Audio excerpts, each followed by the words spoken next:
Salut la compagnie, c'est Jules Melon et aujourd'hui dans Impro Ciné Critique, je vais vous parler d'un film italien qui fête ses 60 ans, sorti donc en 1962, Mamma Roma, le deuxième long métrage de Pier Paolo Pasolini, qui réunit au casting déjà dans le rôle principal la grande actrice Anna Magnani, qui avait été révélée dans Rome ville ouverte de Roberto Rossellini, à ses côtés le tout jeune Ettore Garofolo pour ses premiers pas au cinéma, Franco Citti, qui était déjà là dans le premier brûlot de Pasolini, à Catone, que j'ai découvert cet été, j'en ai pas parlé parce que j'étais en vacances. Et nous y retrouvions aussi Silvana Corsini, qui reprend là un rôle de prostituée, encore une fois. Et l'histoire se déroule donc, comme son nom l'indique, à Rome, même si c'est bel et bien le nom de l'héroïne, Mamma Roma. Ce lien entre la protagoniste et la ville n'est évidemment pas anodin. Bref, cette dame est prostituée, mais dès le début du métrage, elle prend sa liberté puisque son souteneur se marie et donc la libère de ses fonctions. On la voit très heureuse, en train de chanter et tout lors du mariage, enfin le repas derrière, parce qu'elle va pouvoir enfin faire ce qu'elle veut et retrouver son fils qui avait été exilé à la campagne. Ça arrivait souvent que quand des prostituées devenaient mères, elles envoyaient leurs enfants loin pour pas qu'ils voient, etc. Puis si ça allait mieux, elle les récupérait. Ça va être le cas ici, sauf qu'il a bien grandi, il a 16 ans, Ettore, et donc est-ce qu'il va pouvoir s'intégrer dans la ville de Rome auprès de sa mère? C'est pas évident. C'est un petit peu donc l'histoire de ce film entre une femme qui a envie de vivre normalement, même mieux, presque sans bourgeoiser, et donc cet enfant qui va devoir s'adapter, et c'est plus ou moins difficile. Et évidemment, il s'agit d'un drame, parce que ça ne va pas se passer comme on pourrait l'imaginer, très social, dans cette vague qui continuait à l'époque du néoréalisme italien, avec donc des plans extérieurs. Il n'y a pratiquement pas de scène tournée en studio, dans la ville de Rome, comme l'était à Catone, forcément, où on va voir un petit peu ces quartiers pauvres, ou en reconstruction, ou en déconstruction, avec la ville toujours en fond, etc., c'est assez brillant déjà sur le contexte décor absolu. On est clairement en train de se balader dans un Rome qui n'existe plus, j'imagine, 60 ans après, quoique certains quartiers, visiblement, sont toujours là. Bah oui, forcément, mais bon, il y a encore des trucs qu'on peut peut-être visiter presque tels quels. Et c'est assez brillant parce que c'est un film qui est dur, mais qui va se concentrer sur les personnages et les émotions que elle et ils vont ressentir, du coup. Et c'est porté par une brillante Anna Magnani, qui est donc cette dame qui a vécu ce qu'elle a subi pendant des années, qui là enfin entrevoit une lumière, mais qui va très vite se rendre compte que le destin est forcément fatalement cruel d'une manière ou d'une autre. Et pourtant elle y croit, ses plans sur son visage et tout, elle a cette verve, cette envie, même qu'elle va parader un petit peu avec ses anciennes collègues quand elle ne l'est plus. Elle dit « Ah, ciao la compagnie, etc. C'est bon, maintenant je vais vivre ma nouvelle vie, comme ça, hop, pimpante, etc. » Bah oui, elle aspire à des belles choses, mais très vite, voilà, le gamin qu'elle ramène, c'est pas qu'il y a un problème avec sa mère en soi, au contraire même, on les voit danser un peu, il y a une potentialité de fusion entre les deux. C'est juste que c'est un ado qui a vécu dans un autre monde, un autre contexte, et qui arrive ici dans une ville qui est un petit peu trop grande pour lui, à devoir s'acoquiner avec les voyous du coin, rencontrer une femme qui va lui faire découvrir plus ou moins l'amour, mais la mère elle n'est pas contente, donc elle lui met une de ses anciennes, on va dire, collègues dans les pattes. Enfin c'est assez bizarre ce qui peut se passer, je ne vais pas trop révéler, rentrer dans les détails, mais de toute façon, il y a une fatalité qui nous guide tout au long du visionnage et qui nous fait sentir que ça va pas bien se passer, à minima pour l'un des deux personnages principaux. J'en dis pas plus, ni comment, mais voilà. Et évidemment, ce qui est fort, donc, c'est ce côté réaliste. Déjà, le choix du jeune acteur, Ettore Garofolo, qui donc n'était pas du tout dans le métier, Pasolini l'a repéré dans un resto où il était serveur. Il s'est dit, tiens, c'est lui. Voilà, ce sera lui, Ettore. Il a gardé le même prénom d'ailleurs, peut-être pour le mettre en confiance, pour que ce soit encore plus vrai.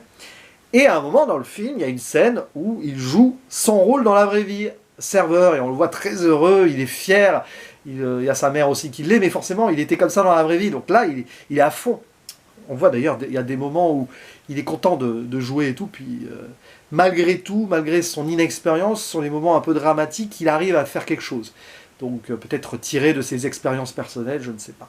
Mais évidemment, Anna Magnani, c'est pas anodin non plus qu'elle soit là, puisqu'elle avait été, on va dire, révélée au grand public dans Rome, ville ouverte de Rossellini, que je n'ai pas vu, mais je connais sa réputation. Et déjà, Rome.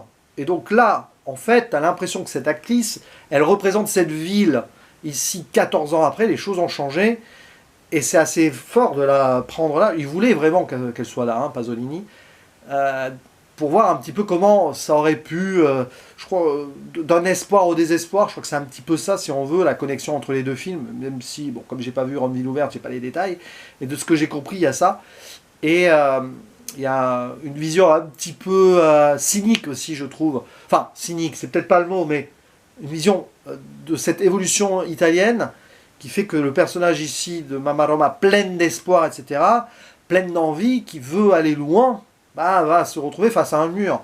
Ce côté aussi qu'elle veut délaisser peut-être ses racines pour voilà, devenir un peu bourgeoise. Et ici, peut-être que Pasolini voulait dénoncer quelque chose comme cela, même si, bon, voilà, je ne suis pas certain du truc. Mais ce qui est sûr, par contre, c'est que, voilà, Mamma Roma, c'est la ville de Rome, cette femme.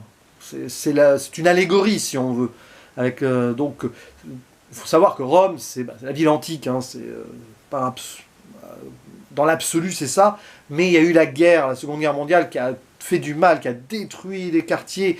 Il y a eu Mussolini, forcément, aussi, un peu avant et pendant. Et puis après, donc, cette tentative de nouvel espoir économique et tout, mais aux dépens de certains quartiers, et c'est ce qu'on voit, il y a des ruines, il y a des endroits qui sont très délabrés. C'est encore plus prégnant à Catone, d'ailleurs, qui est presque... Ce Mamma Roma, on est presque une continuité. C'est intéressant de voir que le personnage principal de Catone est ici présent dans un rôle de souteneur, et bon, bref, c'est pas anodin. Là non plus, d'ailleurs, il n'y a rien d'anodin dans le choix des acteurs et des personnages. Hein. Et donc, cette ville qui essaye de côtoyer son passé glorieux et son présent compliqué. Ne serait-ce que les plans qu'on peut voir donc sur ces ruines ou ces trucs en construction, et en fond la basilique qui représente l'ancienne gloire de Rome, mais toujours très loin, éloigné, on ne peut pas l'atteindre. Et à ce niveau-là, c'est assez étrange, par exemple, de voir Mamma Roma qui va prier, qui essaye de s'installer dans le beau monde et tout, mais on n'y croit pas. Est-ce qu'elle y croit elle-même? C'est ça qui est intéressant, parce qu'on peut passer de la prostitution comme ça à devenir une femme pieuse, etc. Il y a quelque chose qui cloche un peu, et il y a beaucoup de scènes d'ailleurs qui sont transitions très rapides entre... Voilà, elle côtoie ses anciennes amies et tout, puis paf, après on la voit en train de prier, toujours avec des plans face à elle, comme ça. Donc voilà. Bien sûr, la religion est en filigrane aussi sur certaines symboliques dans le film, que ce soit au début, avec ce repas, qui est clairement une représentation de la scène, hein, si on veut. Je crois que c'est même très connoté œuvre de Vinci, hein, je crois, même sur la construction du plan. Et la fin, sans en dire plus, qui a une référence christique claire et nette, qui confirme d'une certaine manière le calvaire, sans en dire plus, mais il y a double sens là. Et oui, Pasolini, bon, la religion, je crois, hein, sera centrale dans sa filmographie, que ce soit en dénonciation ou en allégorie. Bien sûr, je n'ai pas vu ces autres brûlots, puisque là, c'est vraiment que le deuxième Pasolini que je vois, voilà, j'avance. Mais rien que certains titres, ça donne vraiment l'impression qu'il s'y est intéressé de près à ce sujet-là, n'est-ce pas? Donc c'est un film à voir, parce que tout sonne vrai, mais en même temps dans une connotation un peu théâtrale, dramatique par moment. C'est du pur cinéma qui fait cette, on va dire, réflexion sociale de l'époque, qui peut toujours avoir certains échos aujourd'hui. Tiens, j'y pense, il y a aussi l'acteur principal du voleur de bicyclette, qui joue un patient à l'hôpital et qui se fait dérober quelque chose. Là aussi, parce que le voleur de bicyclette, c'est vraiment le fer de lance du réalisme italien au cinéma, hein, post-Seconde Guerre mondiale. Donc voilà, il y a plein de petites choses comme ça. Pasolini maîtrise son sujet, on le sent déjà dès son deuxième brûlot, et c'est assez fascinant à suivre, grâce notamment donc, à Anna Magnani, hein, forcément, mais à tout ce contexte aussi qui rend quelque part le visionnage profondément inoubliable. N'hésitez pas à dire en commentaire ce que vous pensez de Mamma Roma, de cette grande actrice italienne aussi, ou de Pasolini par extension. Il ne me reste plus qu'à vous dire à la prochaine. Ciao!